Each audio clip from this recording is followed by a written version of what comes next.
Delight IAS पर आप सभी का एक बार फिर से बहुत बहुत स्वागत है।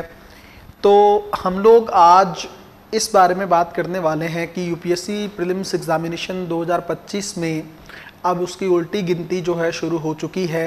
5-6 महीने लगभग 7 महीने का समय जो है आप लोगों के पास और बचा है। इस टाइम पीरियड में आपको किन चीज़ों को ध्यान में रखने की ज़रूरत है और ऐसी कौन सी गलतियां हैं जिसके बारे में अभी से ध्यान रख लो और उसको भूल कर भी आप लोगों को नहीं करनी चाहिए अगर आप लोग चाहते हो कि प्रीलिम्स 2025 का जो अटेम्प्ट है आपका अंतिम अटेम्प्ट हो और आप लोग इसमें अपनी सफलता को हासिल कर लें। सबसे पहली कमी जो मैं हमेशा से ही कहता हूँ, सीसेट को लोग बहुत ज़्यादा नज़रअंदाज करते हैं, है ना। हिंदी मीडियम खास करके, हिंदी मीडियम हो चाहे इंग्लिश मीडियम हो, अब सब लोगों के लिए एक बहुत बड़ी हेडेक बन चुका है सीसेट, है ना। बहुत सारे लोग इसको इग्नोर करते रहते हैं, लगता है लास्ट के 3-4 महीने में कर लेंगे या लास्ट के 2 महीने में कर लेंगे। कई लोगों के माइंड में ये रहता है कि PYQ कर लेंगे पिछले 7-8 साल का, 10 साल का, उससे सीसेट निकल जाएगा। सबसे बड़ी और पहली गलती है, इसको इसलिए मैंने पहले नंबर पे रखा है, हालांकि मैं बहुत सारी चीज़ें आप लोगों को बताने वाला हूँ, बट सिस्टमेटिक तरीके से देखिएगा।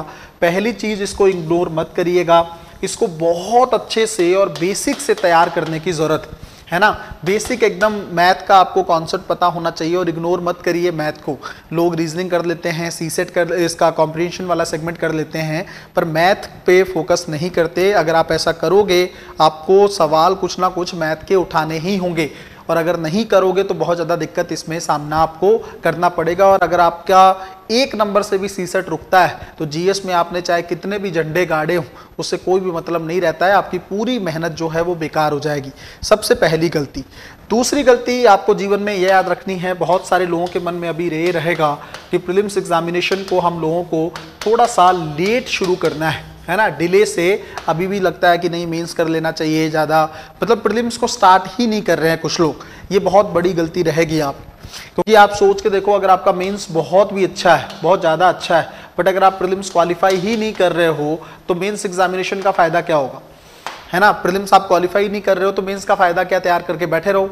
तो प्रीलिम्स में मेंस का तभी बेनिफिट होगा आपको अगर आपका प्रीलिम्स एग्जामिनेशन क्वालिफाई होगा और आपको मेंस लिखने का मौका मिलेगा। इसका मतलब, और अभी सबसे बड़ी हर्डल जो है वो प्रीलिम्स एग्जामिनेशन है। मेरे हिसाब से तीनों ही स्टेज पे ये सबसे ज़्यादा डिफिकल्ट एग्जामिनेशन है, तो आपको इस स्टेज को ज़्यादा अच्छे से फोकस करने की ज़रूरत। तो दूसरी चीज़ ये है, इसको डिले मत करिएगा। तीसरी और सबसे इंपॉर्टेंट चीज़ जो बहुत सारे बच्चों का रहता है ना, प्रमाण पत्र को लेकर रहता है ना। बहुत सारे लोग जो हैं कास्ट सर्टिफिकेट वगैरह जो है बनाते हैं, है ना। कोई ओबीसी से है, कोई ईडब्ल्यूएस से है या SC ST वगैरह से भी आप बिलोंग करते हो, तो आप लोग क्या करो, अपना जो सर्टिफिकेट है, खास करके SC ST को तो ज़्यादा इशू नहीं है, बट ओबीसी और ईडब्ल्यूएस वाले थोड़ा सा ध्यान से देख लें। ओबीसी और ईडब्ल्यूएस वाले आप लोग अपना 1 अप्रैल से लेकर, है ना, 1 अप्रैल 2024 से लेकर 31 मार्च 2025 के बीच का सर्टिफिकेट आपका होना चाहिए। तो अब बहुत सही टाइम है, नवंबर दिसंबर का टाइम अभी जो आना है, इस टाइम पीरियड में आप अपना सर्टिफिकेट बना के रख लें ताकि आप परेशान ना हो। फरवरी में फर्स्ट वीक में यूपीएससी का नोटिफिकेशन आता है, तो बहुत ज़्यादा समय अब बचा नहीं है नोटिफिकेशन आने में। तो फिर उसके नोटिफिकेशन के बाद जब आप सर्टिफिकेट बनाने जाओगे, हो सकता है वो ना बने, हो सकता है आपको डिले हो। इसलिए ये सब है जो हेक्टिक वाला वर्क है ये पहले ही करके रख देना चाहिए। अपडेटेड सर्टिफिकेट आप लोग बना के रख लो, है ना। तो तीसरी सबसे इंपॉर्टेंट चीज, इसको डिले करना, जो आपकी बहुत बड़ी गलती हो सकती है।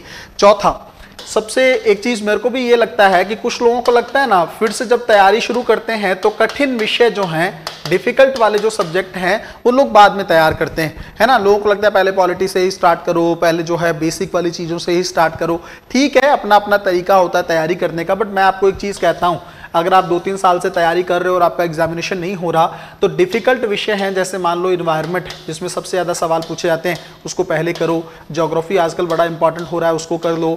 इकोनॉमी, बहुत सारे लोग इसको इग्नोर करते रहते हैं, इसको कर लो। साइंस एंड टेक को पहले कर लो, है ना। तो ये ऐसे सब्जेक्ट हैं जिनको आपको पहले करने की ज़रूरत। लोग क्या करते हैं, इसको डिले करते रहते हैं। पॉलिटी, हिस्ट्री, जो भी आप लोग पहले कर रहे हो, जो ऑलरेडी आपको आता है, वो वही स्ट्रेंथ आप बार बार रिवाइज करते, अपने आप को कॉन्फिडेंस देते रहते हो। देखो, अगर ये सब्जेक्ट तो करने ही पड़ेंगे और लास्ट में टाइम नहीं बचेगा ना, तो फिर इसको कैसे भी करते हो आप। किसी भी कॉपी से कर लिया, किसी नोट से कर लिया, या एकदम नोट्स उठा के देख लिए किसी के, इससे नहीं होगा। इसको बहुत आराम से करने की ज़रूरत है।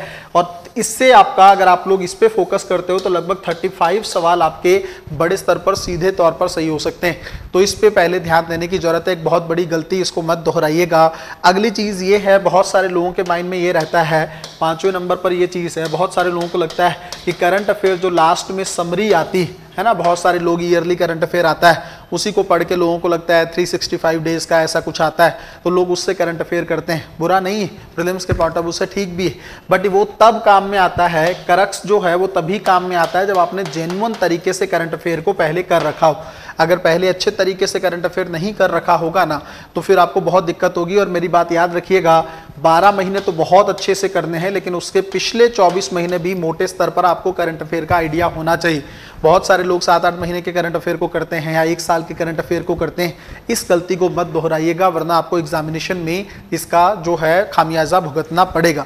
अगली चीज़ है कि आप लोग, बहुत सारे लोग जो हैं स्टैटिक सब्जेक्ट को इग्नोर करते हैं, है ना, पूरा ध्यान ही करंट अफेयर पे कई लोग दे देते हैं।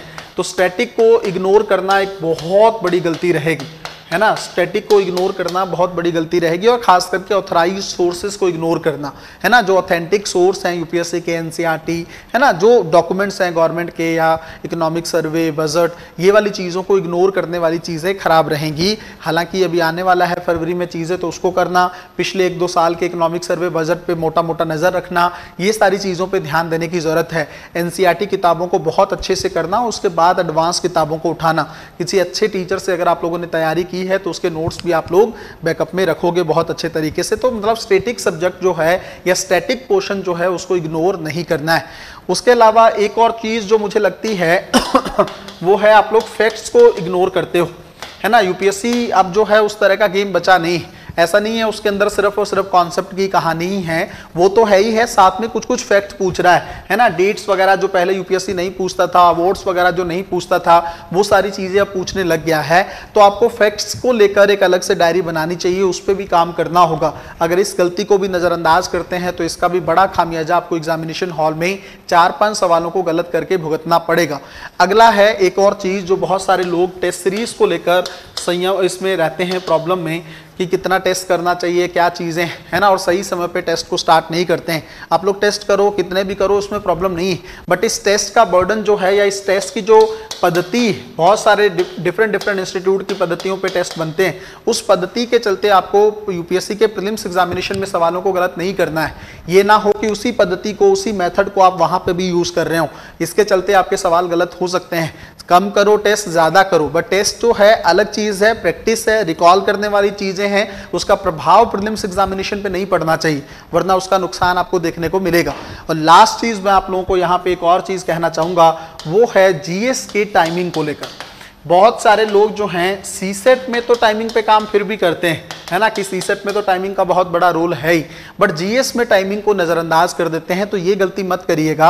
आजकल थोड़ा लेंदी पेपर यूपीएससी का आने लगा है, तो आप लोग अगर टाइम मैनेजमेंट नहीं करेंगे कि कितने घंटे में आपके कितने सवाल हो जाने चाहिए, कितने टाइम पीरियड बाद आपको कौन सा सेक्शन कंप्लीट कर देना है ना, और पेपर की रणनीति पे भी काम कर लीजिएगा, कौन से सब सब्जेक्ट को पहले आपको उठाना है, ये सारी चीज़ें आपको ध्यान से करनी है। अगर आप इन गलतियों को नहीं दोहराते हैं तो बहुत ज़्यादा संभावना है कि आपका प्रीलिम्स जो है वो अंतिम परिणाम आपको देना, एग्जाम देना पड़ेगा, और उसके बाद आपको इसको देने की ज़रूरत नहीं पड़ेगी, वरना फिर आपको फिर से इस चीज़ को दोहराना भी पड़ सकता है।